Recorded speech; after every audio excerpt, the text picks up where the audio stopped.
Good morning students. पाठ 20 में मैं आज आपको पढ़ाऊंगा ठोस कणों की उपस्थिति।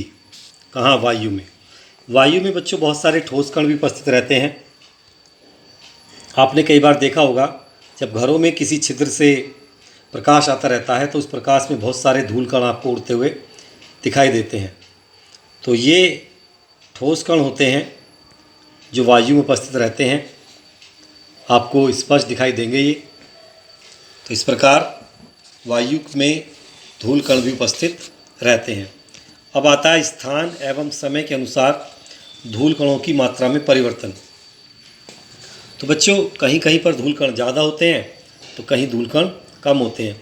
यदि किसी नदी के पास सैर कर रहे हैं, अचानक तेज़ आंधी आ जाए तो आप अनुभव करेंगे कि वायु में धूल कण बढ़ गए हैं। यह भी संभव है कि बालू के कण तीव्र वेग से आपके चेहरे पर आकर लगें।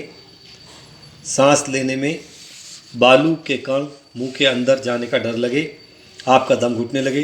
कुछ समय बाद यदि वर्षा हो जाती है तो वर्षा के कारण पानी में भीग कर ये धूल कण नीचे बैठ जाते हैं। आसमान में कहीं धूल कण दिखाई नहीं पड़ते क्योंकि ये बहुत छोटे भी होते हैं, और जब धूल कण नहीं होते हैं तो सांस लेना आसान होता है। वर्षा के कारण जो धूल कण हैं वो नीचे बैठ जाते हैं और हमें सांस लेने में आसानी होती है। सूखे और रेतीले क्षेत्रों में भूमि के क्षरण के कारण वायु में बहुत अधिक मात्रा में धूल कण पाए जाते हैं। धुएं में ठोस कण, जब आप किसी चीज़ को जलाते हैं तो धुआं उठता है, उस धुएं में भी ठोस कण उपस्थित रहते हैं। जैसे ट्रैक्टर से निकलने वाला धुआं है, जिस पाइप से धुआं निकल रहा है ठीक ऊपर वाला हिस्सा थोड़ा मुड़ा हुआ होता है जिससे वर्षा का जल उसके अंदर ना जाए। मुड़े स्थान के सिरे पर काले रंग का एक पदार्थ जम जाता है। जिन घरों में धुआं निकलने के लिए छत पर चिमनी होती है उसमें भी काला पदार्थ जम जाता है। दीपक जलाकर भी काजल बनाते हैं।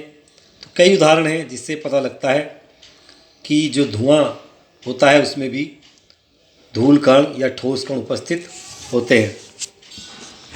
वायु के घटकों का उपयोग, वायु के जो विभिन्न घटक हैं उसका उपयोग क्या है? वायु के विभिन्न घटक जैसे ऑक्सीजन, नाइट्रोजन एवं कार्बन डाइऑक्साइड हमारे जीवन में बहुत उपयोगी हैं। इनके उपयोग निम्नलिखित हैं। नंबर 1, ऑक्सीजन सांस के लिए आवश्यक है। आप जानते ही हो कि ऑक्सीजन जो होती है वो हमारे लिए बहुत आवश्यक है। हम सांस के द्वारा ऑक्सीजन गैस लेते हैं और यह ऑक्सीजन हमारे भोजन का दहन करती है, तो इसलिए ऑक्सीजन हमारे लिए बहुत ज़रूरी है। ऑक्सीजन किसी वस्तु के जलने में भी सहायक है। ऑक्सीजन के बिना कोई वस्तु नहीं जल सकती। नाइट्रोजन का प्रयोग उर्वरक बनाने में होता है। उर्वरक क्या होते हैं? ये कृत्रिम खाद होती है जो खेतों में डाली जाती है। ये भूमि में नाइट्रोजन की कमी को पूरा करती है। नाइट्रोजन वृक्षों का एक अत्यंत महत्वपूर्ण घटक है। तो इस प्रकार नाइट्रोजन का भी बहुत उपयोग है। कार्बन डाइऑक्साइड गैस को आग बुझाने में प्रयोग करते हैं, और कार्बन डाइऑक्साइड गैस का तो प्रयोग पौधे भी अपना भोजन बनाने में करते हैं, तो आप जानते ही हैं, ठीक है ना। तो इस तरीके से कार्बन डाइऑक्साइड गैस आग बुझाने में और वृक्षों के द्वारा भोजन बनाने में काम में आती है। गैसीय CO2 को -57 तक ठंडा करने पर यह ठोस अवस्था में परिवर्तित हो जाती है, जिसे शुष्क बर्फ कहते हैं। तो याद कर लीजिए, शुष्क बर्फ क्या है? ठोस कार्बन डाइऑक्साइड गैस शुष्क बर्फ कहलाती है। यह गीली नहीं होती परंतु बर्फ़ जैसी दिखाई देती है। इसका उपयोग प्रशीतन यानी रेफ्रिजरेटर में किया जाता है। सोडा वाटर, कोला तथा अन्य झागदार पेय में बुलबुले दिखाई पड़ते हैं, वे कार्बन डाइऑक्साइड के होते हैं। इसके बाद आता है अग्निशामक यंत्र यानी आग बुझाने वाला यंत्र। इस यंत्र का बाहरी कक्ष धातु का बेलनाकार बर्तन है जिसमें सोडियम कार्बोनेट का विलयन भरा होता है। इस बर्तन के अंदर एक छोटी बेलनाकार शीशी होती है जिसमें सल्फ्यूरिक अम्ल भरा होता है।